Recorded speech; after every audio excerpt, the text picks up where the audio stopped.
সুপ্রিয় বন্ধুরা, দেখছেন এই মুহূর্তের আবহাওয়ার গুরুত্বপূর্ণ খবর। আজ ৯ ফেব্রুয়ারি শনিবার চলে আসলাম আবহাওয়ার গুরুত্বপূর্ণ খবর নিয়ে।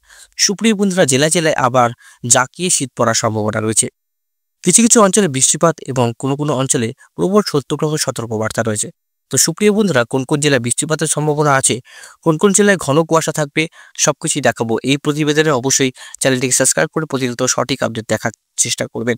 তো সুপ্রিয় বন্ধুরা, এই মুহূর্তে আমরা স্যাটেলাইট চিত্রতে চলে যাব। উপগ্রহ চিত্রতে আমরা যেটা দেখতে পাচ্ছি, দিল্লি, যোধপুর, গোয়ালিয়র থেকে শুরু করে ধানবাদ, কলকাতা পর্যন্ত পরিষ্কার আকাশ। এদিকে মালদাও পরিষ্কার আকাশ রয়েছে। পূর্ণিয়া, ভাগলপুর, দেওঘর, ধানবাদ, জামশেদপুর, খড়গপুর, খুলনা, বরিশাল, কুমিল্লা, সিলেট, বাংলাদেশের সমস্ত অঞ্চলে পরিষ্কার আকাশ রয়েছে। আগামী কিছুদিন পরিষ্কার আকাশ থাকার সম্ভাবনা রয়েছে। দুর্যোগপূর্ণ থাকবে কিন্তু সেটা আমরা একবার আপডেটে দেখে নেব। মোটামুটি আরব সাগরও পরিষ্কার, বঙ্গোপসাগরও, এটা হচ্ছে আরব সাগর, এটা হচ্ছে বঙ্গোপসাগর। ঠিক আছে, যেখানে পোর্ট ব্লেয়ার দ্বীপ আছে, এটাকে আমরা বঙ্গোপসাগর দ্বীপ, বঙ্গোপসাগর বলি। এদিকে হচ্ছে আন্দামান নিকোবর দ্বীপপুঞ্জ, এটা হচ্ছে আরব সাগর। এটা আমাদের পশ্চিমবঙ্গ, এটা বাংলাদেশ, এটা হচ্ছে আসাম, গুয়াহাটি, ত্রিপুরা, এটা হচ্ছে ত্রিপুরা। এসব অঞ্চলে পরিষ্কার আকাশই রয়েছে এখন পর্যন্ত। দুর্যোগপূর্ণ কোনো জায়গায় বজ্রবিদ্যুৎ সব বৃষ্টিপাত হচ্ছে না। এসব দেশগুলোতে কিন্তু পরিষ্কার আকাশ রয়েছে। মায়ানমার, থাইল্যান্ড, এসব অঞ্চলে পরিষ্কার আকাশ রয়েছে মোটামুটি আমরা যেটা দেখতে পাচ্ছি। আমরা মোটামুটি একটু কুয়াশাটা দেখে যাবো। কুয়াশা কবে থেকে পড়ার সম্ভাবনা রয়েছে? আজকে কুয়াশা পড়ার সম্ভাবনা নেই, কালকে কুয়াশা পড়ার সম্ভাবনা নেই, পরশুও কোনো সম্ভাবনা নেই। 11 তারিখ থেকে জাগিয়ে ঠান্ডা এবং কুয়াশা আবার পড়ছে। মোটামুটি যেটা দেখতে পাচ্ছি, কুয়াশাটা পড়ছে হচ্ছে শান্তিপুর, বর্ধমান, খড়গপুর, পুরুলিয়া, বাঁকুড়া, দুর্গাপুর পর্যন্ত। এবারে দিনাজপুর এবং শিলিগুড়ি। 12 তারিখে আরো ঘন হবে কুয়াশা।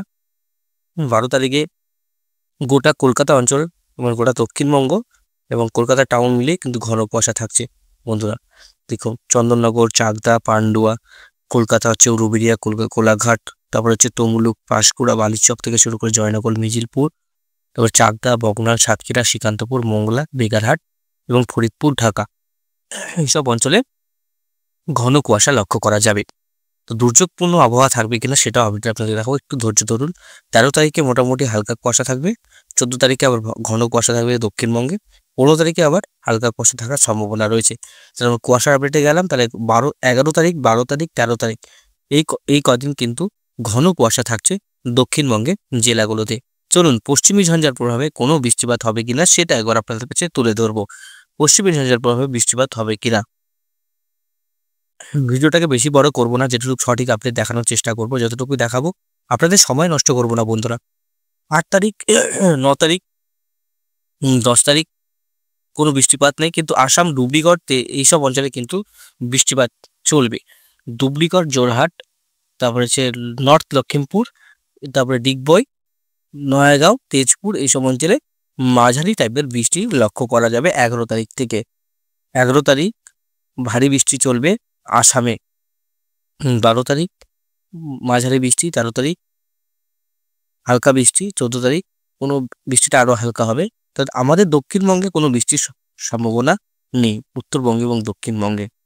হ্যাঁ, যে নিম্নচাপ তৈরি হচ্ছে বন্ধুরা, এই নিম্নচাপটা কিন্তু অনেকটাই দূরে রয়েছে আমাদের ভারতবর্ষ থেকে। শ্রীলঙ্কার কাছ থেকে একটু কাছে এবং চেন্নাই, কোয়েম্বাটুরের কাছ থেকে একটু কাছে। আমরা দেখতে পারবো পরে যে নিম্নচাপটি কতদূর কেমন করে পরিবর্তন করে।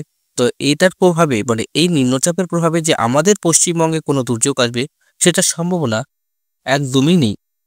99% কোনো সম্ভাবনা নেই। পরবর্তী ঝঞ্ঝা পাস করবে 15 তারিখের পর থেকে। 15 তারিখের পরে বুঝতে পারবো যে কোন কোন অঞ্চলে বৃষ্টির সম্ভাবনা তৈরি হচ্ছে। আপাতত আমাদের পশ্চিমবঙ্গে বৃষ্টির কোনো সম্ভাবনা নেই বন্ধুরা। চলুন, আমরা এই মুহূর্তে একটু ঠান্ডার আপডেটে যাব, কোথায় কেমন শৈত্যপ্রবাহ থাকছে। চলুন, মোটামুটি আমরা দেখতে পাচ্ছি পরিস্থিতি কিন্তু আজকে ঠান্ডা ঠান্ডা হাওয়াই বইবে দক্ষিণবঙ্গ থেকে উত্তরবঙ্গ। পার্শ্ববর্তী দেশ বাংলাদেশ, ময়মনসিংহ, রাজশাহী, খুলনা, বরিশাল, কুমিল্লা রোদ উঠলেও কিন্তু একটা শীতল হাওয়া প্রভাবিত হবে। আপনারা বুঝতে পারবেন, অবশ্যই কমেন্ট বক্সে লিখে জানাবেন।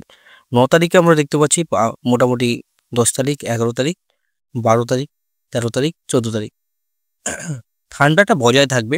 এমন না যে খুব ঠান্ডা পড়ে যাবে, ঠান্ডাটা বজায় থাকবে। এক্সট্রিম ভাবে না, মানে মিডিয়াম যেটা ঠান্ডা থাকার দরকার ফেব্রুয়ারিতে সেরকম পড়বে। আর যেদিন কুয়াশা পড়বে সকাল থেকে রোদের কিন্তু দেখা মিলবে না, সেদিন 12টার পর 1টার পর রোদ উঠবে, সেদিনকে একটু ঠান্ডাটা এক্সট্রিম ভাবে মনে হতে পারে। কিন্তু ঠান্ডাটা থাকছে, ঠান্ডার বিদায় নয়। আমি আবারও বলছি, ঠান্ডার বিদায় নয়। যে চ্যানেল বলছে রং আপডেট দিচ্ছে, ঠান্ডা বজায় থাকবে। আমাদের পশ্চিমবঙ্গ, বাংলাদেশ, আসাম, গুয়াহাটি, ত্রিপুরা সমস্ত অঞ্চলেই প্রবাহিত হবে শীতল হাওয়া। এর প্রভাবে কনকনে ঠান্ডার অনুভূতি হবে পশ্চিমবঙ্গ জুড়ে। বোঝাতে পারলাম আপনাদেরকে, উত্তরবঙ্গ এবং দক্ষিণবঙ্গ দুটি বঙ্গই কিন্তু আপনার শীতল হাওয়া প্রবাহিত হবে। 9 তারিখ, 10 তারিখ, 11 তারিখ কোনো গরম জলীয় বাষ্প প্রবেশ করবে, এর প্রভাবে দেখুন ঠান্ডা জলীয় বাষ্প যখন সংমিশ্রণে এসে দেখুন 11 তারিখে গরম জলীয় বাষ্প পাস করবে। দেখুন এটা হচ্ছে গরম জলীয় বাষ্প, হলুদগুলো, ঠিক আছে। 11 তারিখে গরম জলীয় বাষ্প পাস করবে দক্ষিণবঙ্গে, উত্তরবঙ্গে কম, এর জন্য কিন্তু উত্তরবঙ্গে কুয়াশাও কমে যাবে। আর দক্ষিণবঙ্গে যেহেতু একটু বেশি রয়েছে, এর জন্য কুয়াশাটা কিন্তু 11 তারিখ থেকেই পড়বে। তো বুঝতে পারছেন আপনারা, গরম বায়ু এবং ঠান্ডা বায়ু যখন সংমিশ্রণে এসে জলীয় বাষ্প আসে তখন কিন্তু কুয়াশা উৎপন্ন হয়। এটা কিন্তু মেন রিজন, ঠিক আছে। দুটি সংমিশ্রণে এসেই কিন্তু কুয়াশার সৃষ্টি করে। তো অবশ্যই আপনাদেরকে বোঝাতে পারলাম। তো আজকের মতন এখানে সমাপ্ত করছি, বেশি বড় করব না ভিডিওটাকে। ধন্যবাদ। কুয়াশা যখন পড়বে আপনারা সাবধানে গাড়ি ঘোড়া চালাবেন, সাবধানে রাস্তাঘাট পার হবেন, কারণ দৃশ্যমানতা কমে যায়। অপর প্রান্তে কি চলছে, কি আসছে, কোন গাড়ি আসছে, কতটা স্পিডে আসছে, সেটা কিন্তু বোঝা অনেক মুশকিল হয়ে পড়ে আমাদের পক্ষে। এর প্রভাবে কিন্তু কি হয়, কুয়াশা যখনই পরে দেখবেন অনেক অ্যাক্সিডেন্ট হয়, অনেক দুর্ঘটনা ঘটিত, মানে অনেক কিছু আমরা নিউজ শুনতে পাই। তো অবশ্যই আমরা অনেক বন্ধু হারাই আমাদের। তো সবাই আমাদের বন্ধু, মানুষ মানে আমরা, সবাই আমাদের বন্ধু মনে করবেন। তো অবশ্যই সবাই সবাইকে একটু সাপোর্ট করবেন, সাহায্য করবেন। আমার নিবেদন থাকলো, কুয়াশা যখন পড়বে সর্বদাই সাবধানে এবং ধীরে সুস্থে গাড়ি চালাবে। ধন্যবাদ।